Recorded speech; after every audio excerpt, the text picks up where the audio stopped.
Hello, I thought I would film in here today for a change. I've just been cleaning it.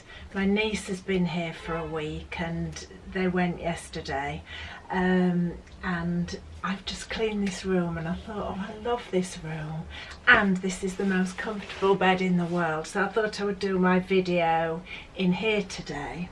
In fact, I might sleep in here tonight. Give myself a break from Phil's breathing. Anyway, welcome back to my channel, and today I'm going to be doing a review of all the West End shows that I've seen so far this year. So it's the end of August now, so that's 8 months, and I do go to the theatre quite a lot. I think I added them up, there's about 15, so I go about twice a month, I would say, on average. I haven't included all the amateur shows that I go and see as well. These are just purely West End shows, and I just thought it's sometimes really hard, isn't it, to know what to get people for Christmas. Oh, I hate even saying that word at this time of year, for presents.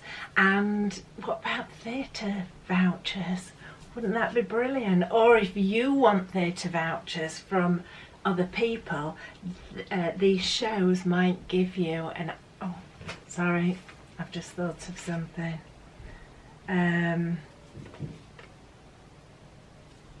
thought I'd written them all down and they keep popping into my head. So what was I saying? I was saying, if you want ideas for birthday presents, not the C word, it's far too early to think of that, then these are my recommendations. This is cheating a little bit because I put my New Year's Eve show down, which I know I've told you about in another vlog, but I thought I would include it. So that was Cabaret at the Playhouse Theatre, and it's just, oh, it really is fantastic. So Cabaret, oh, it's one of my favourite shows. It is very dark though, so don't expect to go for a good old knees up. It's not like that at all. And I've seen that a lot now. And funnily enough, Freddie and JJ went to see it a couple of months ago and they didn't like that particular cast, but I can't comment on that because I didn't see them. Whenever I've seen it, it's just been brilliant. Then I took Phil to see Operation Mincemeat. We had really cheap tickets up in the upper circle and it was awful. I'd seen the show before and the show is fantastic, but don't think just because it's a little theatre that you can sit anywhere and see the stage, because you really can't see. It's just awful.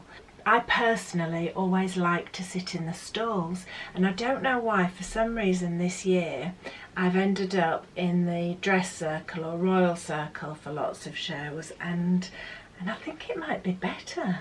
I think the way the seats are raked, you don't get somebody's great big head in front of you. I do love the stalls, but there's always that risk that somebody with a huge head or a big fat neck is going to sit in front of you, and then you're really watching the show like, you know, like this. So anyway, also I'm still in January now, so that was Cabaret, Operation Mincemeat.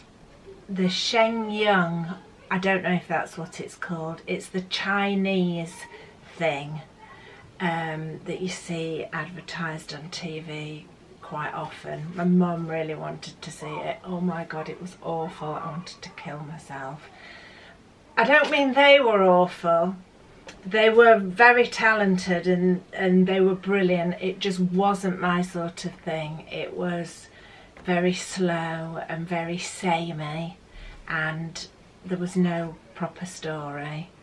It was just like they're walking on earth and then the angels come and get them and then they take them to heaven and that sort of thing.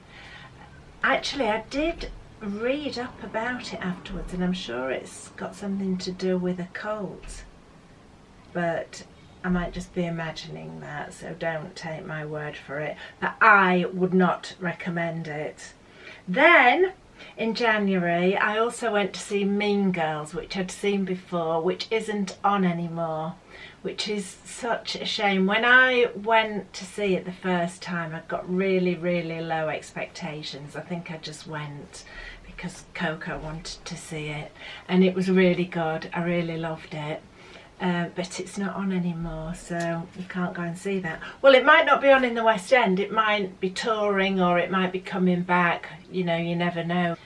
So I would recommend it.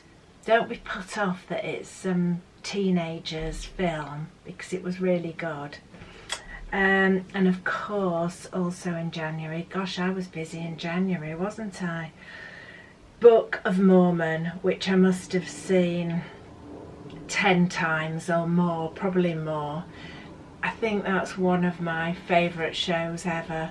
It's not for the easily offended. Oh my god, it's the funniest. Well, I think it's funny, but like I say, if you're easily offended, maybe Book of Mormon wouldn't be for you. Okay, so now we're into February, and I went on my own actually, because no one wanted to see it. I went to see Fawlty Towers. It's not a musical, it's a play, and it was funny, but I don't know if young people would think it was funny. I didn't think it was hilarious like the rest of the audience were rolling in the aisles.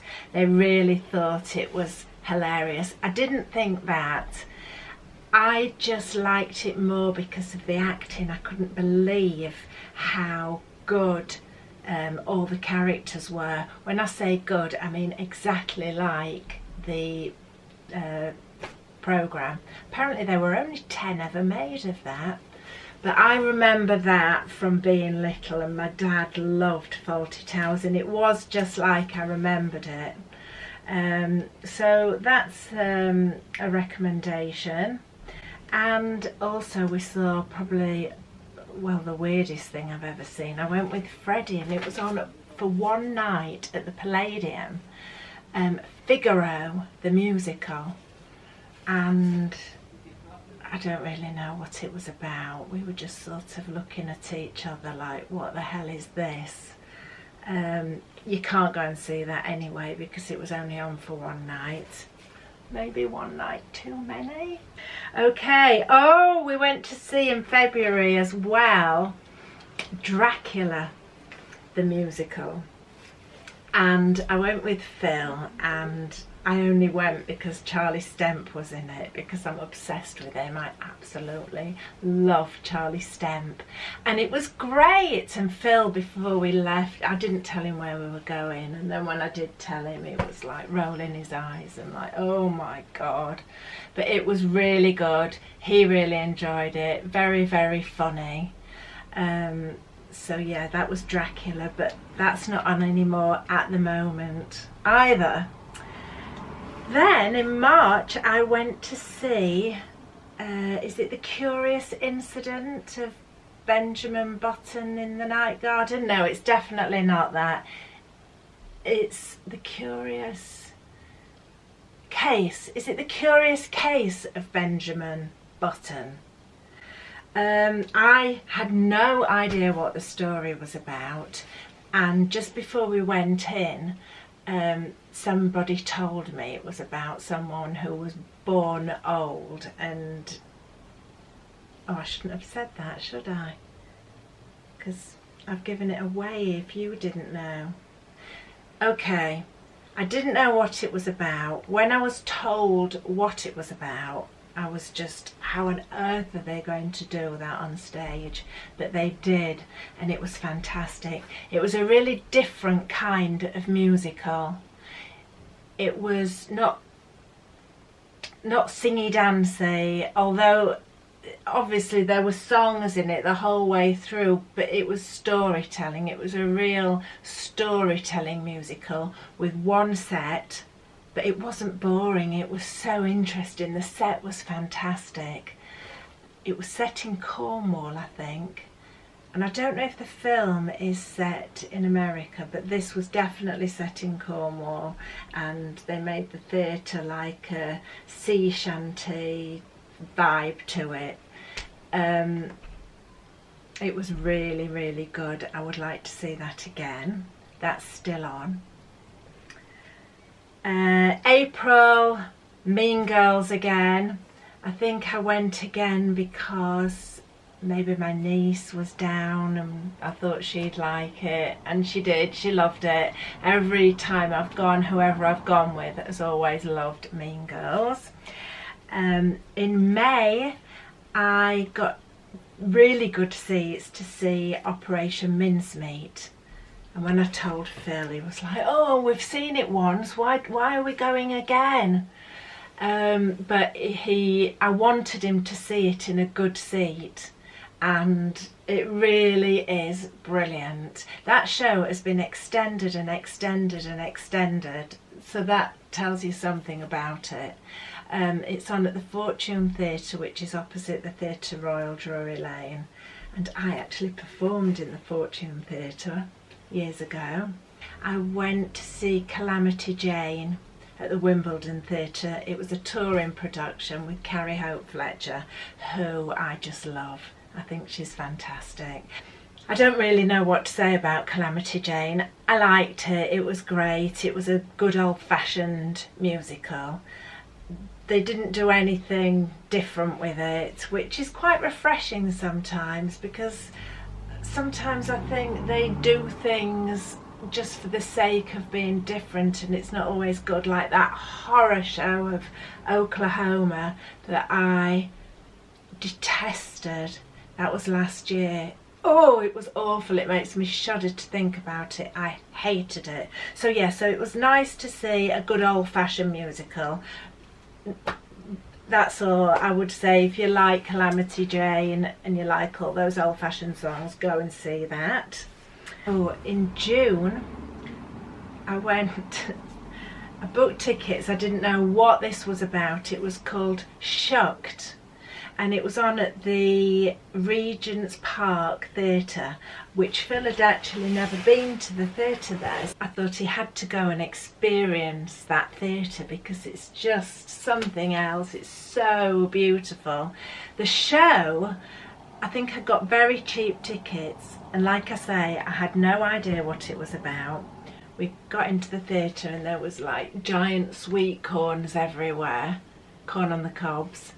And that's what it was about. It was about corn on the cob. I did like it, and Phil liked it, but I wouldn't have wanted to have paid a lot for the tickets, because it was a bit silly. I mean, the story, I just can't remember. It was about growing corn on the cob.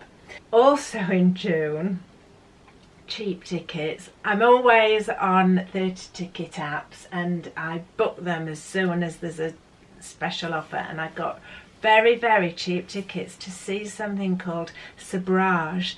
That was on in a little theatre called, oh, I can't remember, but a little theatre in King's Cross, and it was the coolest place. So the actual show was a cabaret, and it was very, very rude. I'm warning you now. Very rude, but funny and good. They were all fantastic. I couldn't believe what we saw, considering how much I paid for the tickets. It's a very intimate little theatre, and there's a restaurant there, and I would really recommend that you ate there before, because it just had a really cool vibe to it. When we came out, we went with some friends actually, and we went, I think it was somebody in the cast's birthday, and they said, oh, come to the bar afterwards, and we just wanted to have a nose at what the bar looked like, and we ended up staying because it was, they'd set it up like a speakeasy, so it was like a secret. You had to find your way to this place, and it was just, the decor was just fantastic. I wanted to move in. But the show, we're talking about the shows, not the decor. The show was great, and I would really recommend you going to see that. Sabrage. Oh, and also probably, oh, I've forgotten one. Oh, hang on, I've just, right. June, or I think it was June, I went to see, and I cannot believe how much I paid for the tickets. They were so cheap, and now they're, I think, £240 for where we sat. We went to see Evita at the Palladium with Rachel Zegler, and I didn't think I was going to like her because I didn't like all that controversy around Snow White. And she came on stage and she was just mesmerising. I could not take my eyes off her. She was so talented. The last time I saw anybody like that, apart from Charlie Stemp, was when I saw Nicole Scherzinger in Sunset Boulevard, and you just couldn't believe what you were seeing. She was just perfect, and Rachel Zegler was the same. And what a brilliant show. And there was a lot in the paper I read about, oh, you know, people have spent a fortune on the tickets, and then she sings the big number outside, you don't even see her performing it. But it just did not matter one little bit, because obviously they projected it into the theatre. And it really made sense about why they did that. She was singing for the people outside on Argyle Street, not the posh people in the theatre that can afford to spend a fortune on tickets. So it really made sense, and it was fantastic. It was so good that we went. We immediately rebooked and went the next week to see it again. And I really want to see it again. It's finishing soon. Freddie has been on the lottery every day for the last month trying to get us tickets, but so far no luck. And I keep meaning actually to go and stand, if you go onto Argyle Street at 9 p.m. and wait outside, you can see us singing Don't Cry For Me Argentina on the balcony of the Palladium, and it's packed. Every night that street is packed. So that was fantastic. I've also missed out I think my favourite. I went to see Oliver. Now I've seen Oliver a million times and I got quite sick of it actually. Obviously the music, oh, it's just the best. But I don't know, I'd got a bit sick of like the way they tried to make it funny, because it's not funny, it's a really dark story, isn't it? But they didn't do that with this production, and the staging of it, oh, it was like a breath of fresh air, because you see things, most of the things you see now, there's one set, there's one lot of costumes, and I suppose it's all to save money. And this was like a proper old-fashioned set with with scenes, and and the scene changes, and it was just, oh my god, I think that is my #1 show this year, Oliver. And the man, who's the man? Oh, I've forgotten his name. Oh, he went to Sylvia's. I've forgotten his name, but he was fantastic, and the kids were fantastic. Oh, I know why I didn't want to see it. I think I saw it on a variety show, and the Dodger was played by like an older teenage boy, not a kid, and I didn't like it. I thought, oh no, I want him to be a kid. But oh, he was fantastic. He was absolutely fantastic. And there was a little boy who was one of Fagan's gang who I could not take my eyes off. I mean, they were all fantastic. Everything about that show was fantastic. So that is my #1 recommendation, Oliver. It's on at the Gielgud Theatre, I think, on Shaftesbury Avenue, I think. easy to check. This month I went to see, again I went with Freddie and I'd got really low expectations, and unfortunately this isn't on anymore either, but Clueless. Now I'd never seen the film, but you didn't have to see the film, and it's another sort of teenagey girl film like Mean Girls, but it was really good. It was fantastic. I absolutely loved it. So look out for that, because I'm sure that's going to come back. It wasn't on for 5 minutes. And then the last thing I saw, MJ, the musical. I've been meaning to go and see it for ages, and oh my God, I hated it. I really hated it. I don't want to slag it off because it's just not my thing. It doesn't mean it's bad, although I did think it was bad. But yeah, not for me at all. I mean, I must admit, I'm not particularly a fan of jukebox musicals. I didn't like The Temptations, I didn't really like Rat Pack even, I didn't really like Jersey Boys, so I'm not a fan of those types of musicals, but this was the worst. I really didn't like it at all. So that is my roundup of theatre trips so far this year, but it's only August, so there's plenty more to see. Actually, there's not much on at the moment that I fancy. The Great Gatsby, that's finishing in a week. I've got a week to see that, and I would like to see that, and obviously I'm desperate to see Oliver again. So yeah, so I'll just give you my top so obviously my top one is Oliver. There's no doubt about that. Second, very close second to Oliver, was Evita, and then at the bottom of my list I would say, oh, definitely MJ. Yeah. So I'll see you next time. Don't forget to subscribe and tell a friend. Bye.